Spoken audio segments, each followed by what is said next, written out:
Assalamualaikum dan salam sejahtera. Yang dihormati pensyarah kami iaitu Puan Amah binti Mat Nasan. Pada hari ini, saya bersama rakan saya akan membentangkan tugasan bagi kursus PSBK 1152 iaitu tugasan 3 Kritikan dan Apresiasi Seni. Nama saya Wan Hana Sofiyah binti Wan Hasidi dan rakan saya iaitu Nur Syuhada binti Saifullah. Baiklah, terlebih dahulu, saya akan menerangkan tentang latar belakang tokoh yang memperkenalkan modal kritikan seni yang kami gunakan. Nama penuh beliau ialah Edmund Burke Feldman. Beliau merupakan seorang tokoh terkenal dalam bidang pendidikan seni dan kritikan seni yang banyak memberi sumbangan kepada dunia apresiasi seni visual. Dari segi tarikh lahir dan asal usul, beliau dilahirkan pada 6 Mei 1924 di Bayonne, New Jersey, Amerika Syarikat.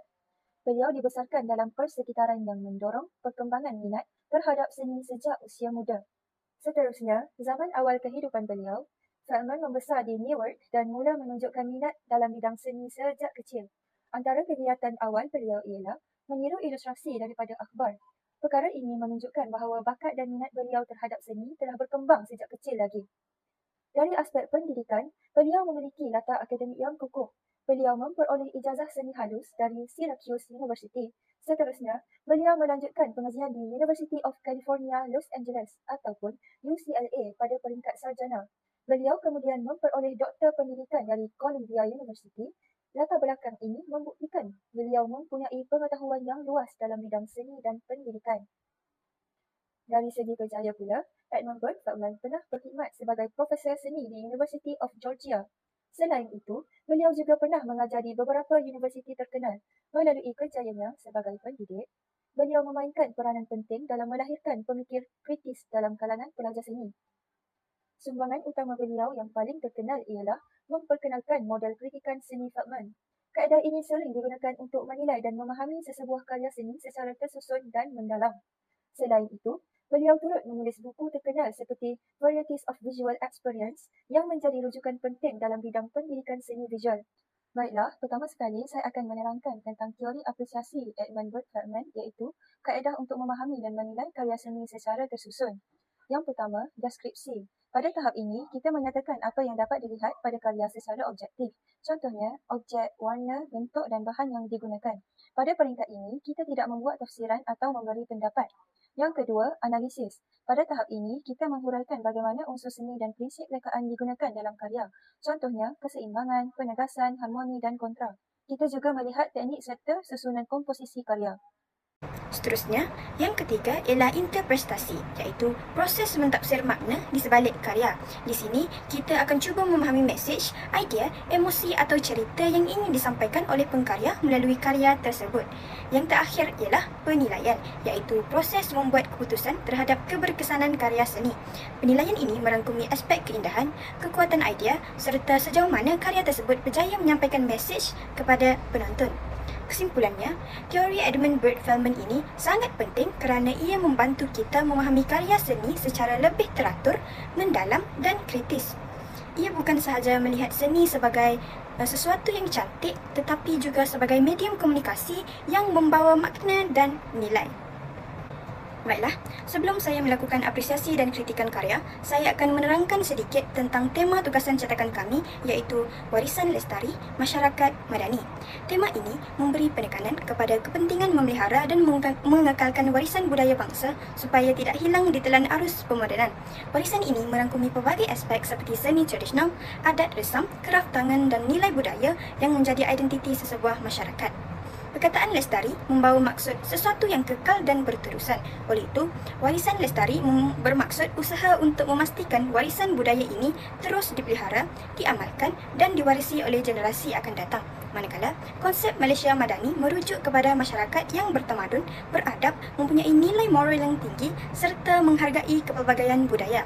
Masyarakat Madani juga memainkan peranan penting dalam memastikan warisan bangsa terus dihormati dan diperkasa dalam kehidupan seharian.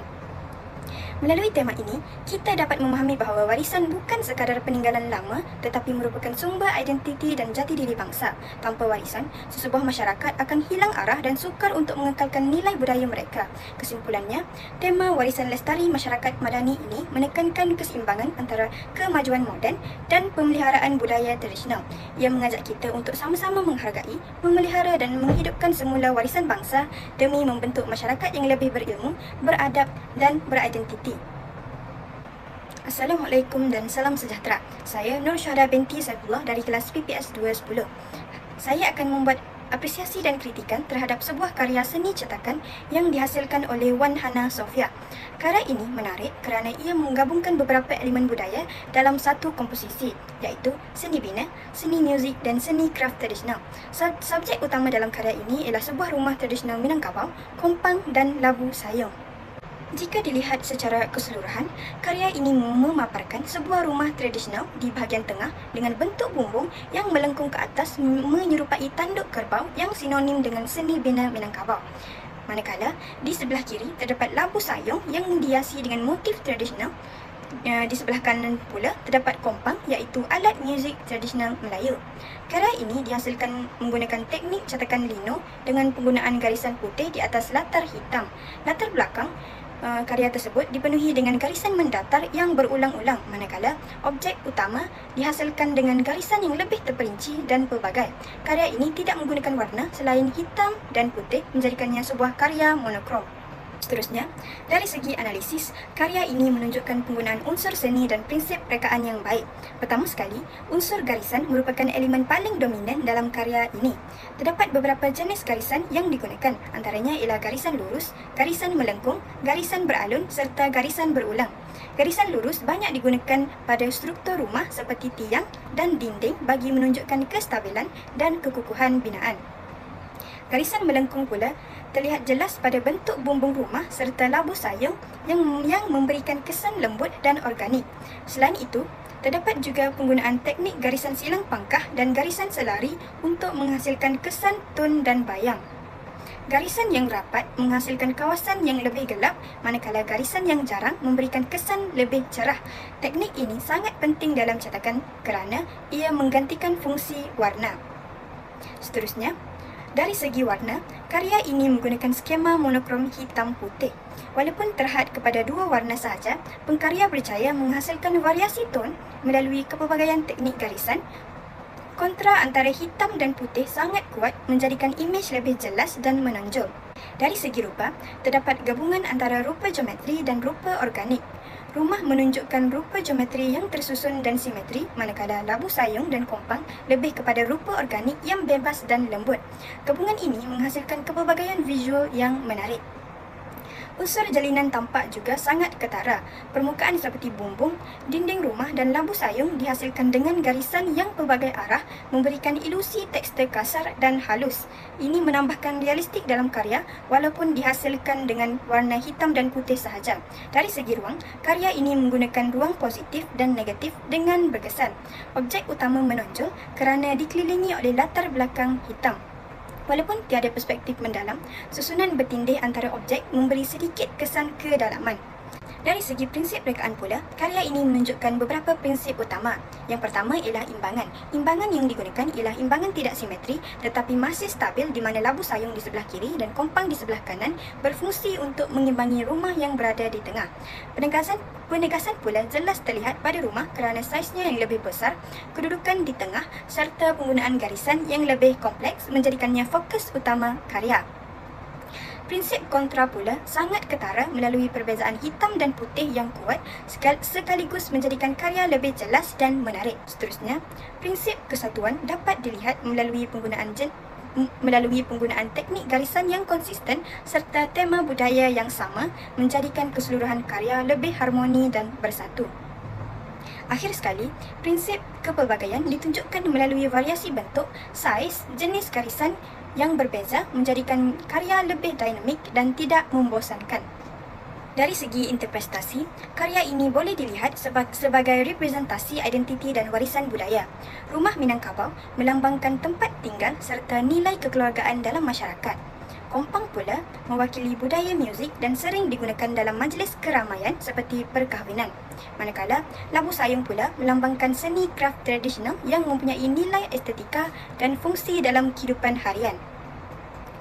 Gabungan ketiga-tiga elemen ini menunjukkan hubungan antara seni bina, seni muzik dan seni kraft dalam budaya tempatan. Karya ini seolah-olah menggambarkan kehidupan masyarakat tradisional yang lengkap dan harmoni. Penggunaan warna hitam putih juga memberi suasana nostalgia seolah-olah menggambarkan kenangan lama dan mengingatkan kita kepada kepentingan memelihara warisan budaya. Dari segi penilaian, karya ini mempunyai banyak kekuatan. Antaranya ialah penguasaan teknik cetakan lino yang baik di mana garisan dihasilkan dengan kemas, jelas dan konsisten.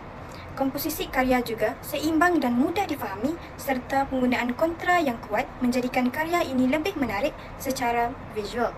Pemilihan objek juga sangat sesuai dalam menyampaikan tema warisan budaya bangsa. Namun begitu, terdapat beberapa kelemahan yang boleh diperbaiki. Antaranya ialah latar belakang yang terlalu padat dengan garisan sehingga mengganggu fokus terhadap objek utama. Selain itu, karya ini juga boleh dipertingkatkan dengan menambah variasi tone dan warna untuk menghasilkan kesan yang lebih dramatik dan mendalam.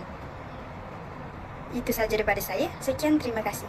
Baiklah, saya akan teruskan pula dengan proses apresiasi dan kritikan terhadap karya seni cetakan yang bertajuk Di Bawah Tuduhan Tradisi yang dihasilkan oleh Nur Syuhada. Pertama sekali, jika kita melihat secara keseluruhan, karya cetakan ini menampilkan objek utama iaitu rumah tradisional Melayu yang diletakkan di bahagian tengah komposisi karya. Ia turut dihiasi dengan imej bunga raya di bahagian atas sebelah kiri karya sebagai elemen sokongan visual. Seterusnya, jika dilihat dengan lebih terperinci, rumah tradisional Melayu ini mempunyai bumbung berlapis dan melengkung ke atas. Permukaan bumbung dihiasi dengan corak garisan yang sedari dan menimbulkan kesan jalinan serta menunjukkan ciri seni bina tradisional Melayu. Selain itu, pada bahagian tengah rumah pula, terdapat pintu utama dan tangga yang menjadi laluan masuk ke serambi utama. Tangga ini diukir secara simetri dan jelas sekaligus menonjolkan fokus pada bahagian hadapan rumah. Di samping itu, struktur rumah ini dibina bertiang seperti rumah panggung tradisional. Bahagian hadapan turut menampilkan tingkap berpanel, serambi kiri dan kanan, serta penggunaan garisan menegak dan mendata yang kemas bagi menggambarkan binaan rumah secara teratur. Seterusnya, di bahagian atas sebelah kiri karya, dapat dilihat 3 kuntung bunga raya yang mempunyai kelopak yang besar dan berjalinan. Bunga ini turut disertakan dengan daun serta sulur bagi menambahkan keindahan visual karya. Akhir sekali, karya ini menggunakan warna monokrom iaitu hitam dan putih. Garisan ukiran yang jelas dan berjalinan serta kontras yang tinggi. Keseluruhan ciri ini memperlihatkan identiti teknik cetakan lino yang kemas dan menarik. Baiklah, saya akan meneruskan pula bahagian analisis dari aspek unsur seni terhadap karya cetakan ini. Yang pertama, unsur garisan. Dalam karya ini, pengkarya menggunakan pelbagai jenis garisan seperti garisan lurus, melengkung, beralun dan putus-putus. Garisan lurus jelas kelihatan pada struktur rumah seperti tiang, tangga dan dinding. Garisan melengkung pula dapat dilihat pada bunga raya serta daun. Selain itu, penggunaan garisan yang tebal dan nipis berjaya mewujudkan kontras serta memberi penegasan pada bahagian tertentu. Garisan-garisan ini juga membantu menghasilkan jalinan dan pergerakan visual dalam karya. Yang kedua, unsur rupa. Karya ini menampilkan gabungan rupa organik dan rupa geometri. Rupa organik dapat dilihat pada bunga raya dan daun kerana bentuknya yang bersifat semula jadi serta bebas. Manakala, rupa geometri pula terdapat pada rumah tradisional seperti bentuk bumbung, tingkap, tangga dan tiang yang lebih tersusun dan berstruktur. Gabungan kedua-dua jenis rupa ini menghasilkan harmoni visual yang menarik. Rupa rumah juga menjadi fokus utama kerana saiznya yang lebih besar berbanding unsur yang lain. Yang ketiga, unsur bentuk. Bentuk dalam karya ini ialah bentuk 2 dimensi kerana dihasilkan di atas permukaan rata melalui teknik cetakan lino. Walaupun bersifat 2 dimensi, penggunaan ukiran garisan dan kontras tone yang berjaya memberikan ilusi bentuk. Bentuk bunga raya kelihatan semula jadi, manakala bentuk rumah tradisional digayakan secara ringkas tetapi masih jelas dikenali. Yang keempat, unsur warna. Karya ini menggunakan warna yang terhad iaitu hitam dan putih sahaja. Warna hitam mewakili dakwat cetakan, manakala warna putih ialah warna kertas yang dibiarkan kosong. Penggunaan dua warna ini menghasilkan karya monokrom. Kontras hitam dan putih yang tinggi menjadikan imej lebih jelas, menonjol dan mudah menarik perhatian. Ruang putih juga berfungsi sebagai garisan, cahaya, tekstur dan bentuk dalam karya ini. Yang kelima, unsur jalinan. Jalinan yang dihasilkan ialah jalinan tampak, iaitu kesan permukaan yang dapat dilihat tetapi tidak dapat dirasa secara fizikal. Kesan ukiran lainnya menghasilkan jalinan kasar dan beralur. Jalinan kayu pada dinding, lantai dan bumbung rumah digambarkan melalui garisan putus-putus dan berulang. Jalinan pada daun serta bunga pula ditunjukkan melalui garisan halus dan melengkung. Unsur ini menambahkan kesan realistik serta kedalaman permukaan karya. Yang keenam, unsur ruang. Pengkarya menggunakan ruang positif dan ruang negatif dengan baik. Ruang positif merujuk kepada objek utama seperti rumah, bunga, daun, manakala ruang negatif ialah bahagian latar belakang di sekelilingnya. Selain itu, karya ini menunjukkan lapisan ruang iaitu bahagian hadapan seperti tanah dan tangga, bahagian tengah ialah rumah dan bahagian belakang terdiri daripada langit dan pokok. Ruang kosong pada tingkap dan pintu juga membantu mewujudkan ilusi kedalaman serta kontras visual. Seterusnya, saya akan meneruskan pula analisis bagi aspek prinsip rekaan. Yang pertama, prinsip kesatuan. Dalam karya ini, semua unsur seni disatukan melalui penggunaan bahasa visual yang konsisten. Pengkarya menggunakan warna yang terhad iaitu hitam dan putih secara menyeluruh. Selain itu, gaya ukiran garisan yang seragam pada rumah, bunga dan latar belakang menjadikan keseluruhan komposisi kelihatan saling berkaitan. Kesannya, karya ini tampak padu, lengkap dan menyatu sebagai satu hasil seni yang utuh. Yang kedua, prinsip kepelbagaian. Walaupun karya ini mengekalkan kesatuan, pengkarya turut menampilkan kepelbagaian melalui gabungan pelbagai elemen. Sebagai contoh, terdapat bentuk organik pada bunga dan daun, manakala rumah pula menggunakan bentuk geometri yang lebih berstruktur. Variasi juga dapat dilihat pada jenis garisan, jalinan serta ruang latar belakang. Perbezaan ini menjadikan karya lebih menarik dan tidak membosankan. Yang ketiga, prinsip harmoni. Keharmonian karya ini dapat dilihat melalui gabungan bentuk, garisan dan tone yang seimbang. Rumah tradisional sebagai objek utama dipadankan dengan motif bunga raya dan daun yang berada di bahagian sekeliling. Susunan ini mewujudkan suasana yang tenang dan damai. Penggunaan motif alam juga membantu menghasilkan keserasian visual dalam keseluruhan karya. Yang keempat, prinsip irama dan pergerakan. Irama terhasil melalui pengulangan garisan dan motif daun pada bahagian atas karya. Garisan melengkung pada bunga dan daun turut membawa pandangan mata bergerak dari satu bahagian ke satu bahagian yang lain.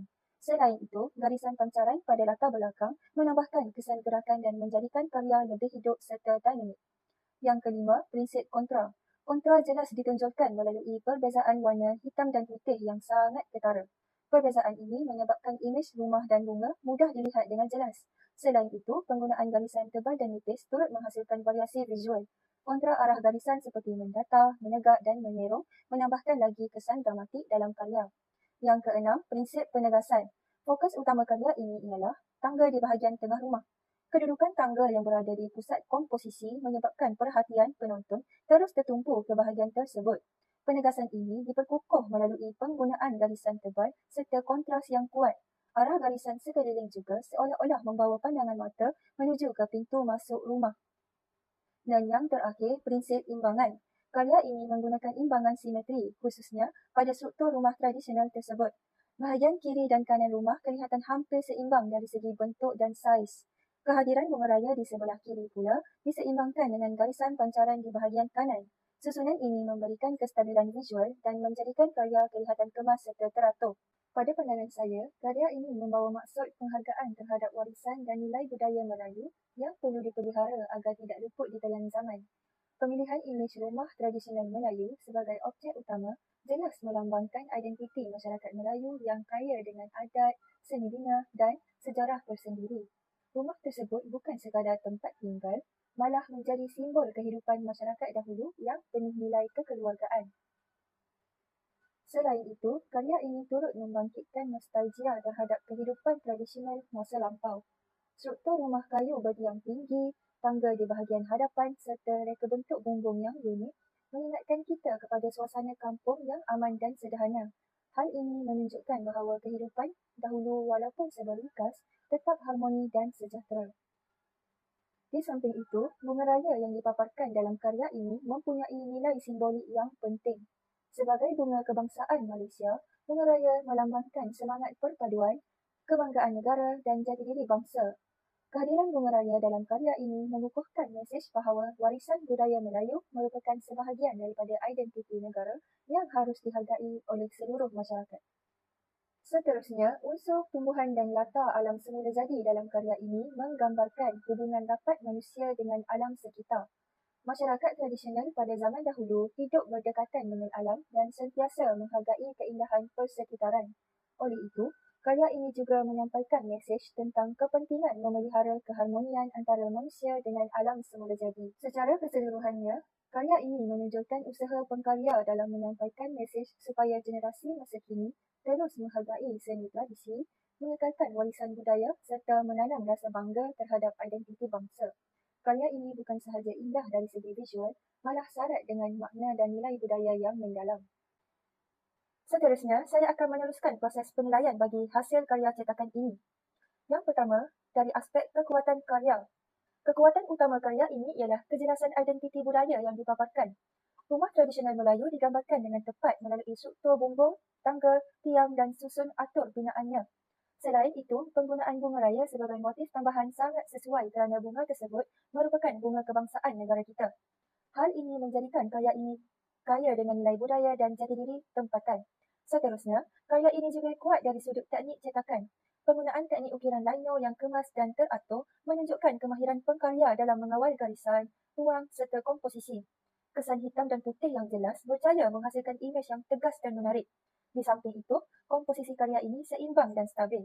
Rumah diletakkan di bahagian tengah sebagai fokus utama, manakala bunga dan daun di bahagian kiri atas berfungsi melengkapkan ruang. Latar belakang yang terancang pula membantu menstabilkan keseluruhan susunan karya. Selain itu, keharmonian unsur visual juga menjadi kekuatan karya ini. Pengulangan garisan pada bumbung dinding dan latar belakang mewujudkan kesatuan. Keseluruhan karya kelihatan tersusun, kemas dan menyenangkan pandangan. Baiklah, yang kedua pula dari aspek keberkesanan karya. Karya ini menjadi menarik perhatian penonton kerana fokus utama pada rumah tradisional sangat jelas dan mudah dikenal pasti. Kontras yang tinggi antara warna hitam dan putih menjadikan karya lebih menonjol. Karya ini juga berjaya menyampaikan mesej tentang kepentingan warisan bangsa serta keindahan alam semula jadi. Simbol bunga raya menguatkan lagi makna kebangsaan, identiti budaya dan rasa bangga terhadap negara. Dari sudut seni pula, penggunaan garisan, salinan dan komposisi yang baik menghasilkan keseimbangan estetika. Teknik cetakan lino yang digunakan juga sangat sesuai dan dengan tema tradisi dan warisan. Selain itu, ruang positif dan ruang negatif dimanfaatkan dengan sangat baik. Latar belakang tidak kelihatan kosong, sebaliknya berfungsi menyokong objek utama agar lebih menyala. Yang ketiga, cadangan penambahbaikan. Bagi meningkatkan mutu karya, pengkarya boleh menambah perincian jalinan pada beberapa bahagian seperti daun, kayu dan bunga supaya karya kelihatan lebih hidup dan realistik. Seterusnya, unsur dimensi boleh dipertingkatkan dengan penggunaan lapisan garisan yang berbeza arah dan ketebalan pada latar belakang. Teknik ini dapat mewujudkan ilusi ruang dan kedalaman yang lebih jelas.